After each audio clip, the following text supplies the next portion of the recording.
Bien, mesdames, mesdemoiselles, messieurs, fidèles auditeurs et fidèles téléspectateurs de la chaîne catholique du diocèse de Mbuji-Mayi, nous vous souhaitons toutes les bonnes choses de la nature. Je vous dis que c'est bien votre magazine qui commence, comme vous allez bien sûr le constater. Aujourd'hui, au lieu que nous puissions plutôt vous présenter cette émission pendant la journée, nous avons préféré vous la présenter le soir.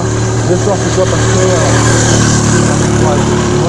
le travail qui a été fait, dans quelles conditions ça a été fait, est-ce que c'est réussi ou ce n'est pas réussi. Alors aujourd'hui, nous allons bien sûr évaluer le travail abattu juste là par l'entreprise personnelle, c'est toutes les entreprises qui sont en train de travailler sur la ville de Mbuji-Mayi pour la modernisation de la voirie urbaine de cette ville. Une ville qui a été pendant longtemps, une ville qu'on disait longtemps oubliée par les acteurs politiques de la République démocratique du Congo, mais qui aujourd'hui, grâce au président de la République, Félix Antoine Tshisekedi Tshilombo, est en train de revêtir de sa plus belle robe. Donc on dirait que c'est une robe qu'elle n'a jamais portée, cette ville. Donc, allez, on va le constater aujourd'hui. D'ailleurs, ici où nous sommes dans un quartier où on ne pouvait pas circuler à pareille heure. Ici, à Mbuji-Mayi, effectivement, parce que ici c'est là où on attaquait pas mal de gens parce que ce n'était pas éclairé, parce que aussi la route n'était pas bonne. C'est un stratégique pour les briques, hein, parce que ici aussi, quand vous arriviez à cette époque-là, vous devriez ralentir plutôt votre véhicule ou encore votre moto pour que vous puissiez passer tranquillement. Alors, ce qui fait qu'on attaquait souvent les gens ici. Nous sommes entre deux écoles. Que vous ne saurez pas voir ce soir. Il s'agit bien sûr des écoles primaires plutôt de la société minière de Bakona. Ce sont des grandes écoles effectivement qui ont existé ici et qui sont très bien connues et très réputées ici dans la ville de Mbuji-Mayi. Alors aujourd'hui, nous parlons effectivement de l'évaluation de la modernisation de la voirie urbaine de la ville de Mbuji-Mayi. La modernisation qui a commencé depuis très longtemps. Vous avez déjà suivi le numéro 1, donc le premier numéro de notre magazine, où nous vous avons présenté l'état des lieux des travaux qui sont en train de la ville de Mbuji-Mayi. Aujourd'hui, nous arrivons avec une émission où vous trouvez que ça a été déjà pratiquement.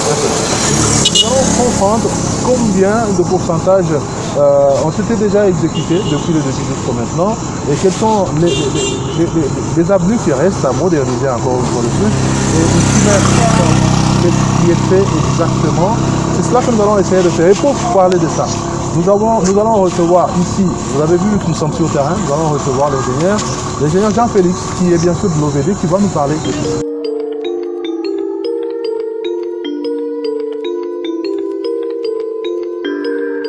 Bonsoir. Oui, bonsoir, papa Jean-Victor.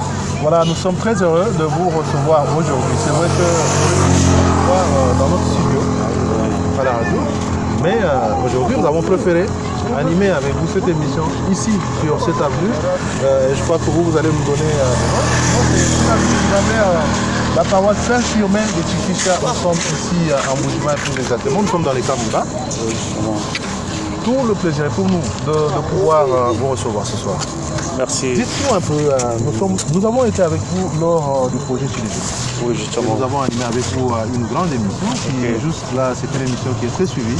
Nous avons eu aussi des remarques qui venaient d'ailleurs, donc des remarques qui venaient de l'étranger. Pratiquement nos amis de l'Afrique du Sud qui suivent bien la chaîne YouTube de la radio-télévision Fraternité de Namibie. Mais aussi du Canada, de la France et aussi des États-Unis d'Amérique qui nous appelaient. Donc de Kinshasa, on ne peut pas énumérer tout le monde, même de Lubumbashi, de partout. Ils ont donné leur appréciation de ce projet-là. Mais malheureusement, ce projet a connu, disons, ce que j'ai pu appeler un ralentissement. Et puis ça n'a pas marché, donc c'était parti. Aujourd'hui, nous avons une entreprise qui est ici à Mbuji-Mayi, qui travaille du côté de la ville Liba. Et vous avez, disons, Safimex qui travaille ici, dans la ville. Et aussi vous avez GMC, je crois que si je ne me suis pas trompé, vous allez corriger. Alors vous avez ces deux entreprises qui sont en train de travailler. Dites-nous un peu, qu'est-ce qui est prévu pour oui, qu'est-ce qui est déjà? Ok, monsieur Jean-Victor, merci beaucoup pour la question. Je me rappelle bien, on avait animé avec vous la première émission sur le projet Chilégique, je crois que ça fait à peu près une année ou 2 ans. Et j'en profite pour essayer un peu d'éclairer les détails de ce projet que vous venez de parler.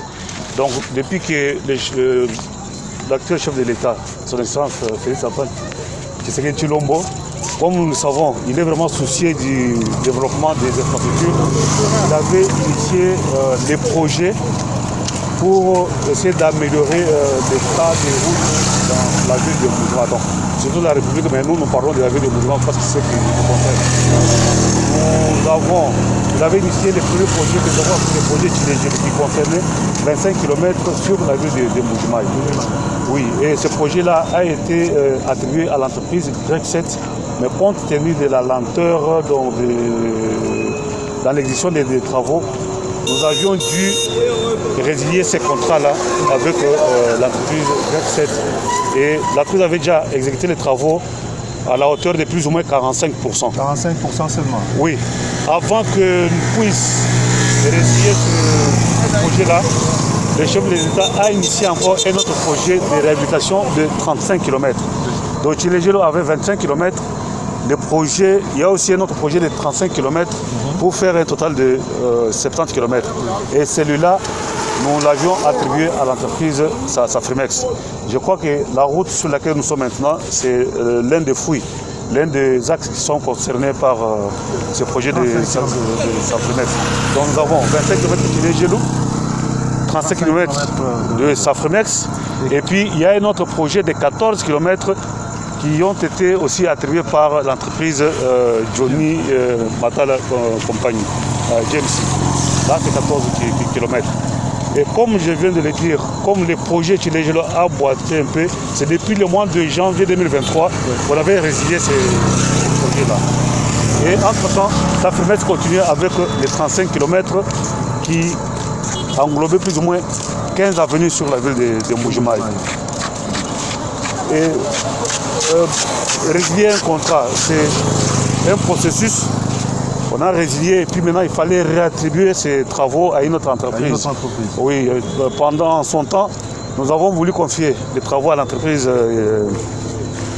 CGCD parce qu'on se disait qu'il fallait compter sur les entreprises qui sont déjà déployées sur place avec les matériels. Parce que si vous cherchez notre entreprise, vu l'enclavement de la ville de Mbuji-Mayi, ça va nous coûter trop en temps. C'est pour ça qu'on avait ciblé sur l'entreprise CGCD, la ville chinoise.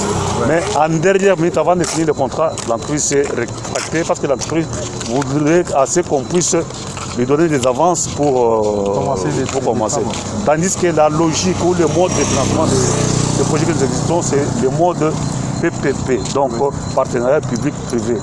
Là où l'entreprise amène ses capitaux et l'entreprise préfinance les travaux au travers d'une banque. Et l'État congolais s'engage à rembourser progressivement. C'est la critique que les téléspectateurs qui nous regardent, même les auditeurs qui vont nous suivre, qu'ils sachent tout simplement que c'est peut-être les impôts que vous payez, qui ont fait qu'aujourd'hui, nous puissions avoir des routes asphaltées en Mbuji-Mayi. Sinon, si vous ne payez pas des impôts, alors le chef de l'État va faire quoi? Où est-ce qu'il va trouver de l'argent? Alors, il s'est posé un problème entre la résiliation du contrat des Grec7 et puis la reprise des actes de Grec7 par une autre entreprise. Les gens se sont dit, mais qu'est-ce qui se passe? Parce qu'on a quand même besoin de voir toutes ces routes terminées dans un bref délai pour la ville. Oui, voilà pourquoi je suis en train d'éclairer. Donc, entre-temps, quand on a résilié le projet Tchilegelo, Safrimex n'avait pas encore évolué avec les travaux. On ne pouvait pas lui confier encore la chaise. C'est comme ça qu'on avait recouru à CGCD. Mais comme CGCD nous a pris du temps, il s'est rétracté.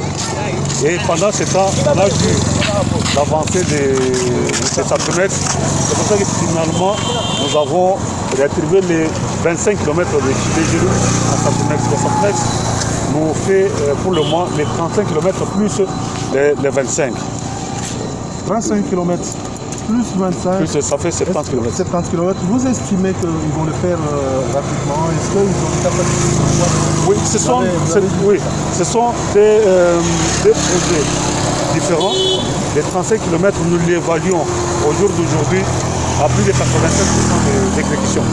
Donc d'ici peut-être un mois, l'entreprise va devoir terminer tous les... Tandis que Tchilegelo, l'entreprise a eu son contrat en fin avril. Mais comme l'entreprise, donc nous l'avons noté, manifeste quand même une bonne volonté. Donc quand les dossiers étaient en cours et quand l'entreprise était déjà rassurée qu'elle devait faire les travaux, l'entreprise avait quand même commencé à anticiper certains travaux, bien qu'il n'avait pas encore les contrats. C'est ce que vous avez vu. la route nous semble son tronçon allant de l'aéroport début jusqu'à l'entrée du camp. Ça a été asphalté en fin de l'année passée. Le bétonnage des trottoirs en ville Miba sur la route bétonnée, ça a été fait par Safimex. Il y a l'avenue des écoles, du côté SNEL, les travaux des caniveaux qui se font, c'est dans le projet Tchilejelo. Et si vous allez du côté, le quartier Mintembele, donc à côté de l'avenue Cathédrale, l'avenue Dominique Kankou, vous verrez il y a des caniveaux qui se construisent là-bas. Ça fait partie du projet Tchilejelo. Si vous pouvez aussi aller au niveau de l'université officielle de Mboujemaï, la route Tchoubombo entre l'université et l'hôpital de Kassé, vous verrez qu'il y a des travaux de construction de caniveaux. Ça fait partie des projets Tchilejelo. C'est-à-dire que Tchilejelo a repris un peu timidement. Entre-temps, l'entreprise est en train de se déployer pour vraiment attaquer le gros des travaux qui étaient restés dans Tchilejelo. Tandis que 35 km, l'entreprise est en train d'atterrir. Voilà, 35 km, l'entreprise est en train d'atterrir. Ingénieur, dites-nous un peu qu'est-ce qui a été fait, on évolue, qu'est-ce qui a été fait jusque-là et qu'est-ce qui n'est pas encore fait. Si aujourd'hui on vous demandait de dire sur autant d'avenues, il y a déjà ça, il y a déjà ça, mais qu'est-ce qui reste à faire sur toutes ces avenues-là par exemple? Oui, les travaux des routes, donc quand on construit la route, il y a deux grandes phases de travaux. Pour exécuter, il y a la partie que nous appelons l'assainissement, de la construction des collecteurs de caniveaux. En tout cas, sur le projet des 35, ça c'est déjà terminé complètement. Et la deuxième partie, la deuxième phase, c'est la construction proprement dite des chaussées. Et les chaussées, je peux vous dire aussi que c'est à la fin, sur les 35 km, il nous reste plus ou moins 1 km 200. Pour vous citer, c'est 35 km. Oh, oui. 1 km 200 sur l'avenue de l'université. Pour le chapeau, donc, cette entreprise Safimex, parce que oui, c'est comme ça que nous évaluons les travaux au-delà de 85%. Donc d'ici un mois, parce que les bitumes sont là, tous les intrants sont là. Dans moins de 2 mois en tout cas, tout sera clôturé. Alors revenons maintenant à l'entreprise GMC. GMC qui à un certain moment a posé les problèmes. On se disait mais ne travaille pas parce qu'on a même constaté que les travaux étaient à l'arrêt.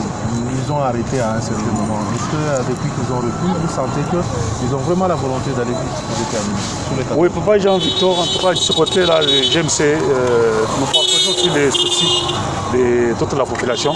Les choses ne semblent pas marcher vraiment comme nous l'attendons. Parce que quand nous signons un contrat, il y a le montant, il y a aussi le délai qui est imparti par rapport à ces contrats-là.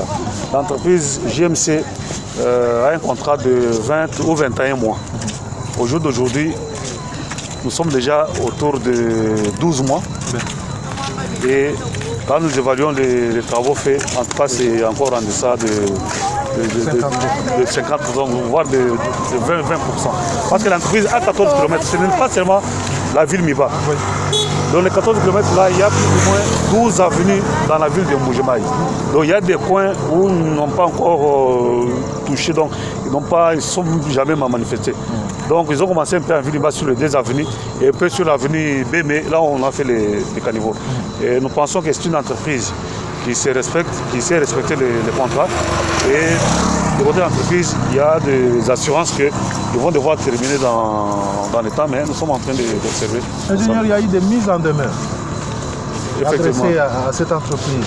Oui, ça sont des procédures normales. Normales, administratives. Aujourd'hui, vous constatez que cette volonté n'existe pas. Pourquoi, par exemple, ne pas changer de ce côté-là? Est-ce que vous trouvez que c'est trop surchargé, ça fait du bon travail? Vous savez, la loi du marché public, j'ai dit ici, pour attribuer, c'est un processus. Il y a des procédures à respecter. Même pour résilier aussi, il y a des procédures. Donc la résiliation, ce sont des conséquences. Ce sont des conséquences qui découlent de la gestion du contrat. Donc des conséquences qui découlent de la gestion du contrat. Mais vous imaginez, la population attend de façon... Ça c'est du côté GMC, des difficultés... Parce que je reviens un peu. Vous voyez les soucis ici du temps de Grec 7. Il y a eu vraiment la grammaire populaire, tout ça, les choses n'avancent pas. Mais ne pensez pas que nous on dormait.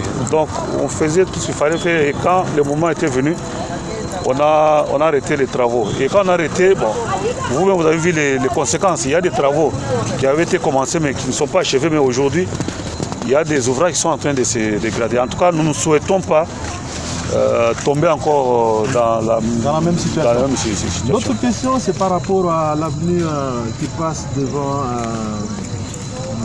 Notre-Dame de l'Espérance. Donc ça doit être l'avenue cathédrale. Bon, de l'autre côté on l'appelle cathédrale, bien sûr. Mais ça va de Luxembourg à la place du moment.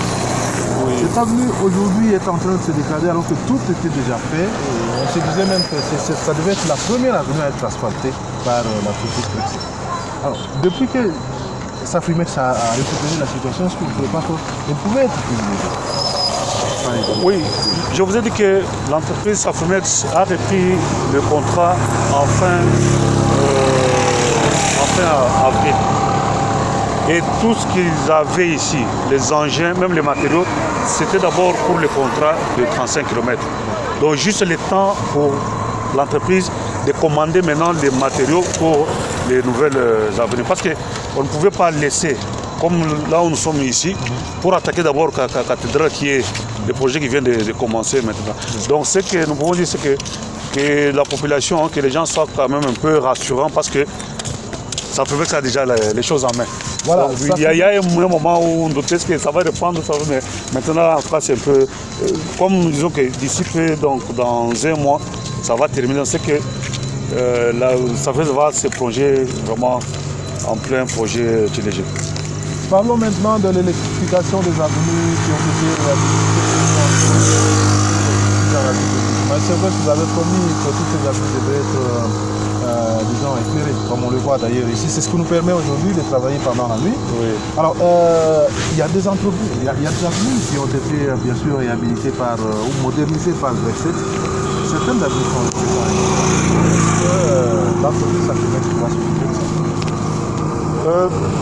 Monsieur Jean-Victor, ce que nous voulons souligner, c'est que tout ce que Safrimex fait, c'est ce qui lui est recommandé, ce qui est prévu dans le contrat ou dans les bordereaux qui sont en train d'utiliser. Sur les 35 km, il était prévu que toutes les avenues, toutes les routes où ils travaillent doivent être équipées de lampadaires photovoltaïques.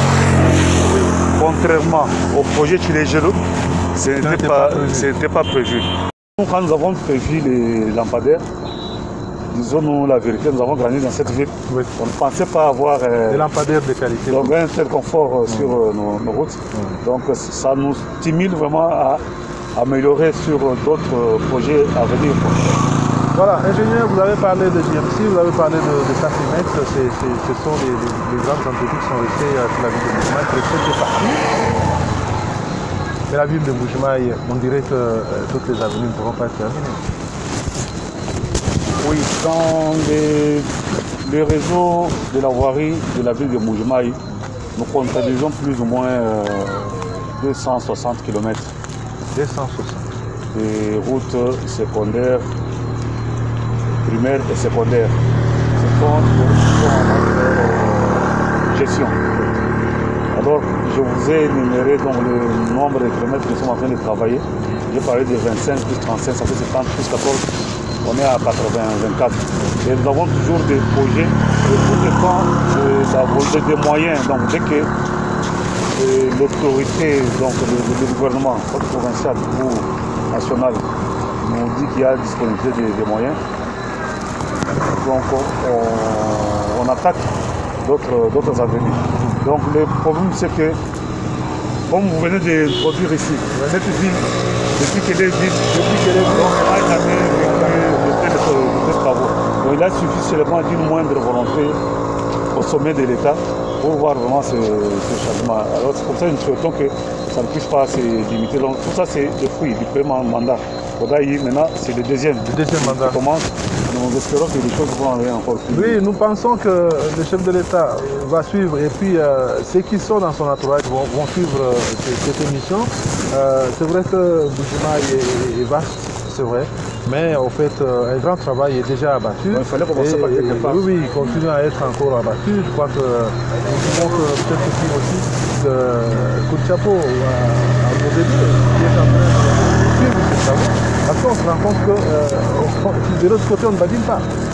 Bon, vous insistez sur la qualité. Parce que nous avons eu des remarques. Il y avait certains de nos amis qui sont de votre pays. Mais il y a un ami qui est d'autre, je salue d'ailleurs en passant parce que je veux dans cette culture à partir de la politique. Il nous dit chaque jour, il fait des remarques, il formule des suggestions et nous envoie des images. Mais il dit que chez nous là, tel qu'on est en train de le faire, est-ce qu'on respecte les normes? Dites-nous un peu, est-ce qu'on respecte? Yedo va vous suivre, est-ce que Yedo... Monsieur Jean Piston, donc monsieur Yedo, ce que nous pouvons dire c'est que ESAFMEX et GREC7 qui travaille ici, donc il y a une entreprise qui amène sa propre technologie. Tout ce qu'on fait, ce sont les études élaborées au niveau de l'OVD. Et l'entreprise est tenue seulement à respecter ce que nous avons prévu.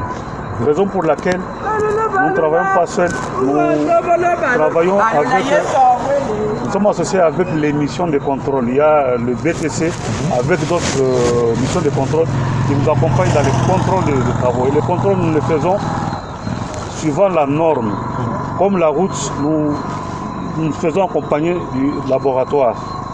Nous avons les laboratoires nationaux qui sont gérés par l'Office de route qui doivent nous certifier chaque phase de travaux. Donc vous voyez par exemple comme l'endroit où vous rappelez comme ça a été. Oui, donc, vous voyez qu'on a décapé, on a enlevé toutes les mauvaises terres, toutes les mauvaises couches qu'il y avait. Et la couche, donc la surface récente, on compacte ça et avant de procéder à la pose de la couche de fondation, le laboratoire vient, on fait les essais à la plaque pour tester la portance de la route. Parce que la route, nous dimensionnons ça en fonction des tonnages qui doivent passer. Et quand on fait la couche de fondation, on vient encore révéler le laboratoire, on teste encore. Là où ça nous fait le laboratoire, vous dit donc ici, il faut corriger, ici, il faut améliorer. Jusqu'à la couche de l'asphaltage que vous voyez. Et entre-temps, comme une œuvre humaine, il peut y avoir un petit défaut par-ci, par-là, mais l'entreprise est encore en chantier. Et même après les travaux, l'entreprise sera encore liée à l'ouvrage pendant une année de garantie.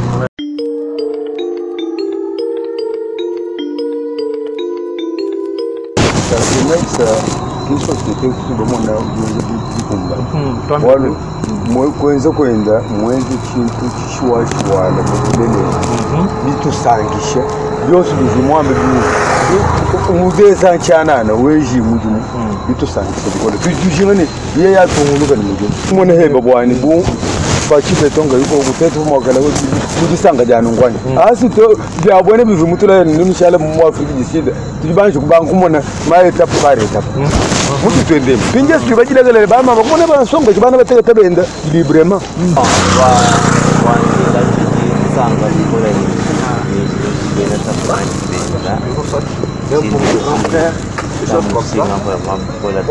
c'est quelque chose qu'on a vraiment beaucoup joué, on a apprécié, c'est vraiment beau à voir aujourd'hui. Les gens peuvent marcher à pied et ils se voient comme ça sans tout avoir peur de l'insécurité ou bien du noir.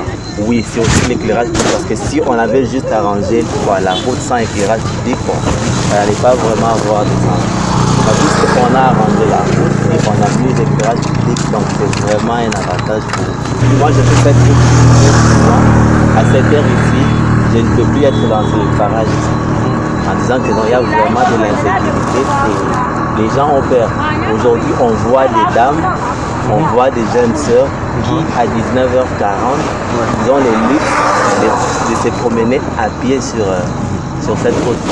Je ne peux que dire un grand merci au chef de l'État et lui souhaiter plein succès dans son mandat. Kumpala bivo bibi mwabevu bivungu bina pinjenje mutangila bana betu mpesa mujimu mwimpa bikola mujimu musangisha mema musangisha ngamba ni mema mfumo wajitunga wetu mujimu tokuchenda kashiti bwalo zembwe ikivu afuba twenzela bibi mwabe lelo tuji tumona zembo koko twenda mwaba mwimpa. C'est un bon travail, c'est un effort vraiment que les gens adorent cette eau. Il y a longtemps, on n'avait pas vu ces genres de routes et aussi l'éclairage comme ça. Il y avait un temps où il n'y avait pas courant, il y avait coupure de courant partout. Maintenant, le peuple kassaïen est vraiment dans la joie, c'est-à-dire vraiment il est content, le Kassaïen est très content pour cette œuvre que notre président Félix Antoine Tshisekedi, peut-être il a eu cette volonté-là de faire plaisir peut-être à ses enfants. Il est comme notre père parce qu'il a songé vraiment à nous faire du bien, nous faire des routes et aussi, nous voyons aujourd'hui, il y a des lampadaires partout. Nous encourageons et nous prions que Dieu lui donne beaucoup de l'intelligence et aussi la sagesse afin que cette œuvre continue et aille aussi de l'avant. Tungasila fumali tunga twasabye twamanzantenta wakutukingisila njira mungi mukengemu ngere mensi nyabu njiri ka nyashi tengesenu ngwemuto watukutemisa moto yo mventere to vokan bakabai na ngoro mpare torayo abanya ngamyo ya bindi bikole kaji kukengeshu ibakengeshe ku winga yebo jimuji mwanyen ti mu 29 jana tubanda tuweka tozuri kakaka ndamu mwabeo ngamye fumali tunga bwani atunguluka ni kwanza ngwemu nyabe mingwa widimisha ala bwani to dire trouver weto papa weto kanu chibo nuka ngene to ndi ben mwabe papa nya tsato ni disanga ja bonye c'est tout moi butu jibima neo 19h bwa we kuitana mwabe donc na shek butu bobu kujila kuba kwa jaba we kuitana moto wa mune mombo aluko lero tukatwita tenda kana meba wansi atutubela mtwasaka jila wabunye twamaye wo wabavudishila koko biji mwabi kwa bombwani tumwana koko bya buni bihita dio kimwenze banga banga njinganyela kumfumo wajitunga twasakijila olbose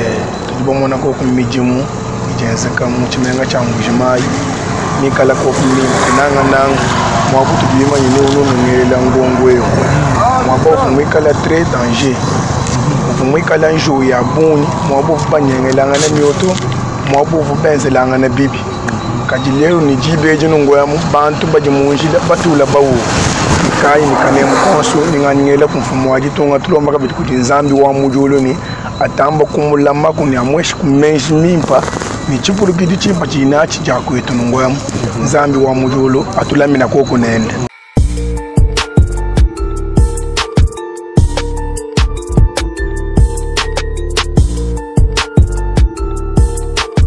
Ingénieur, je crois que nous sommes en train de tendre vers la fin de cette intervention.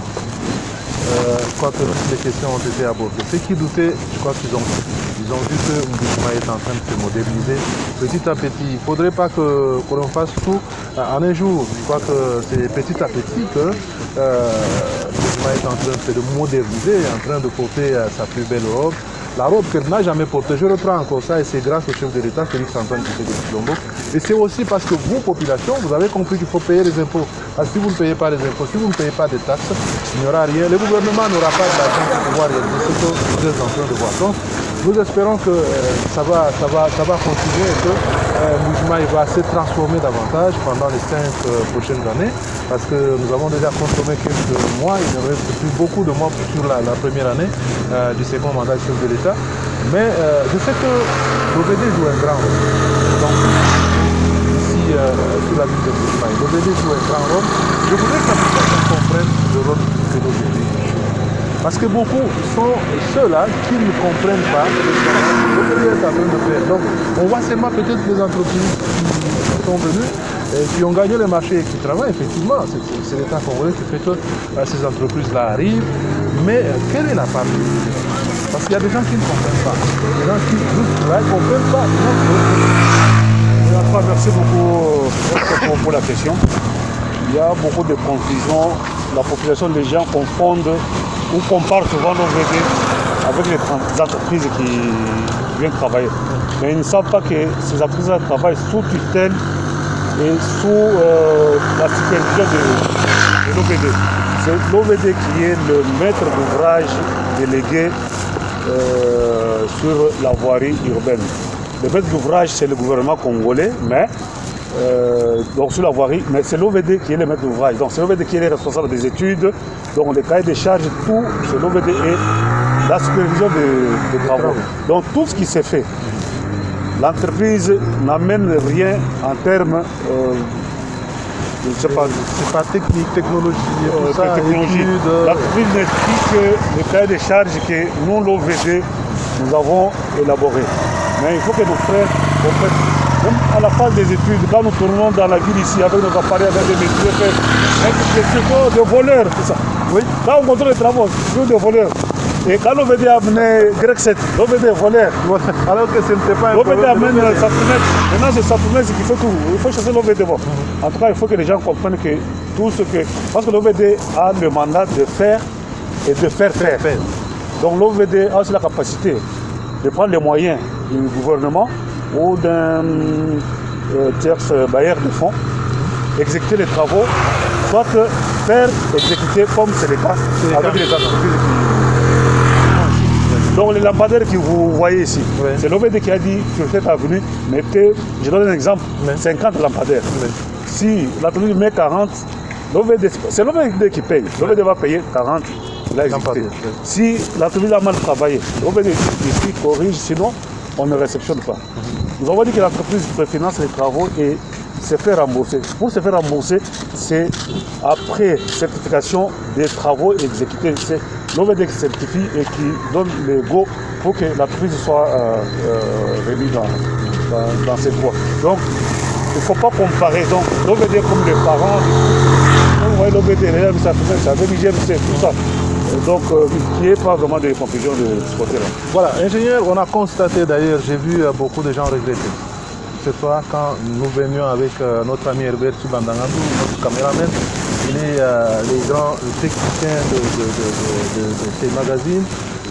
Quand nous venions avec lui, nous avons trouvé qu'on était encore en train de mettre quelque chose là. Je ne sais pas comment vous appelez ça à côté ici, mais un enfant est allé ici. Donc je voudrais aborder maintenant un aspect de sensibilisation. Sensibilisation par rapport à la protection de ces routes. Aujourd'hui, les gens sont contents. Les gens se réjouissent, ils disent nous avons de lampadaires, nous avons la lumière. Et puis, ce sont les mêmes qui vont commencer à détruire. Ce sont les mêmes qui ne vont pas entretenir toutes ces routes ici. Ce sont les mêmes qui vont mettre des immondices dans des caniveaux pour boucher les caniveaux et empêcher l'eau de pouvoir passer tranquillement. Et c'est là qui endommage aussi nos routes. C'est un aspect très important. Monsieur Jean-Victor, vous avez abordé un bel aspect de ces travaux. Nous devons vraiment, donc la population doit être sensibilisée. Vous savez, nous avons répété plusieurs fois que depuis que Mboujima est Mboujima, on n'a jamais eu d'effet de ouvrage. Alors c'est à nous de conserver, de garder ça, d'utiliser ça en bon père de famille. Mais nous voyons qu'il y a des mauvaises pratiques qui touchent la durabilité de ces routes. Par exemple, nos amis, les motards, certains ils font des blagues, ils roulent, en roulant, ils descendent les béquilles de la moto et ça gratte sur la chaussée. Vous voyez les différents manifestants, les gens qui sont lésés, soit dans les partis politiques ou quoi, pour manifester, ils prennent le feu, les pneus ils vont brûler sur la chaussée. Donc tout ça, il faut nous condamner. Et la route a les parties. La première partie, c'était les assainissements, les caniveaux qu'on a construits. Les caniveaux-là, on a construit, c'est pour canaliser les eaux. Nous savons que l'ennemi numéro 1 de la route, c'est l'eau. C'est pour ça que nous avons mis des dispositifs pour la gestion des eaux. Ce ne sont pas des poubelles ou des trottoirs publics où il faut jeter les immondices, jeter n'importe quoi. Parce que quand vous allez jeter des immondices dedans, ça va boucher, l'eau va remonter sur la chaussée n'aura pas une longue vie. À part les caniveaux, il y a les bétons, les trottoirs que nous mettons à côté de la route. Là où nous sommes, nous appelons ça la bande de roulement. C'est-à-dire c'est la bande où les roues des engins doivent se poser. Les trottoirs, c'est fait pour les piétons. Parce que le béton que nous mettons là-bas, il n'est pas dosé pour supporter le tonnage des véhicules. Donc, mais nous voyons la pratique sur la ville. Vous trouvez quelqu'un qui vient avec son véhicule, il prend le pneu, il monte sur le trottoir et l'autre pneu sur le... Et même les marchands, les trottoirs sont devenus des étalages, des lieux de marché. Et donc quelqu'un vient prendre sa table ou vient sa petite tablette de cabine, il met là-bas et les piétons vont marcher sur... En tout cas, si nous respectons, nous faisons le bon usage de ces ouvrages, en tout cas, ça va rester un peu plus longtemps parce que comme nous avons eu aujourd'hui, on ne sait pas si demain on aura encore cette opportunité. Donc autant conserver ce que nous avons eu. Comme nous avons dit, il y a encore beaucoup qui reste à faire dans cette vie. Oui. Donc ce qu'on a eu, il faut qu'on conserve. Comme ça, quand on a d'autres moyens, on peut attaquer d'autres groupes. Au lieu de revenir sur ce qui vient d'être fait, en tout cas, tout le monde est appelé à bien conserver, à bien gérer vraiment les ouvrages que nous avons. Parce que d'abord, ce sont des ouvrages qui coûtent cher. Et puis j'en profite parce qu'il y a un cas que nous sommes en train de déplorer. Oui. Sur différents chantiers, Papa Jean-Victor, il y a les gens qui viennent, qui se permettent de venir voler les matériaux. Nous parlons de faisons allusion de l'érosion que nous sommes en train de traiter sur l'avenue Monseigneur. Demain, nous serons là pour prendre des images, voir ce qui se passe là-bas, parce que c'est un ravin. On dirait que c'était un lieu historique. On avait même oublié. Au-delà des routes, il y a quelques routes là. Oui. Ça fait 1 km. C'est un projet à part. Oui. Au-delà de 35 km. Ça, c'est le projet de réhabilitation et lutte anti-érosive sur l'avenue Monseigneur Congol. Oui. Ça fait 1 km 500. Bon, vous tous vous connaissez la profondeur de l'érosion qui était à cet endroit. Et cette érosion, aujourd'hui, appartient déjà à l'histoire. Un lieu mythique. Donc, par rapport à il y a les gens qui volent, donc les populations riveraines, ils volent les matériaux, ils volent les moellons, jusqu'au même au point d'arracher les pierres sur la maçonnerie fraîche.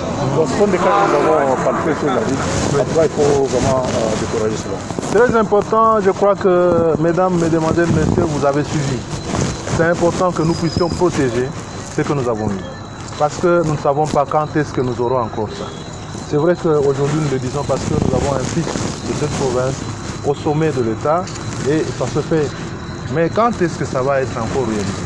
Donc ce que nous avons aujourd'hui, nous avons tout intérêt à protéger parce que si nous ne protégeons pas, nous allons commencer à rejeter. Nous allons nous dire, mais finalement là chez nous, nous sommes oubliés, nous sommes oubliés. Maintenant qu'on pense à vous, maintenant que le gouvernement de la République a dû penser à la province du Kassai-Oriental, il faudrait que cette population s'assure par rapport à toutes ces réalisations. Ce n'est pas seulement pour les routes, mais aussi il y a des constructions par-ci par-là. On nous construit des hôpitaux, on nous construit des écoles, nous avons des centres de santé qui sont construits, des réseaux d'adduction de potable qui sont en train d'être réalisés sur la ville de Mboujima et même en dehors de la ville de Mboujima et dans tous les 5 territoires de la province du Kassai-Oriental, vous en avez. Donc ce sont des choses que nous devons vraiment protéger. Si nous protégeons nos routes ici, je crois que nous allons bien sûr rouler dessus si nous avons des véhicules où nos enfants vont marcher, ils vont être éclairés comme ça et nos petits fils vont aussi en profiter. Donc si nous détruisons aujourd'hui, ça veut dire tout simplement que nous avons sacrifié des générations qui vont venir. Et c'est par là d'ailleurs que nous terminons, par ces petits mots en disant merci à l'ingénieur parce que vous vous êtes déplacé. C'est la nuit, imaginez, c'est pas n'importe quoi. Ça vaut la peine que vous êtes un homme de terrain. Nous espérons que très prochainement, lorsqu'on aura encore besoin de vous, vous allez encore venir. Parce que en fait, nous là, c'est tout ce que nous pouvons faire, c'est tout ce que nous avons comme travail à faire. Nous espérons retrouver très prochainement les téléspectateurs pour un autre numéro. Mais sinon, nous vous promettons que les images de Mbarawati, ces ravins qui a participé, aujourd'hui on peut même dire que ça fait une histoire, mais aujourd'hui c'est ravin là est en train de partir et ça fait encore une deuxième histoire.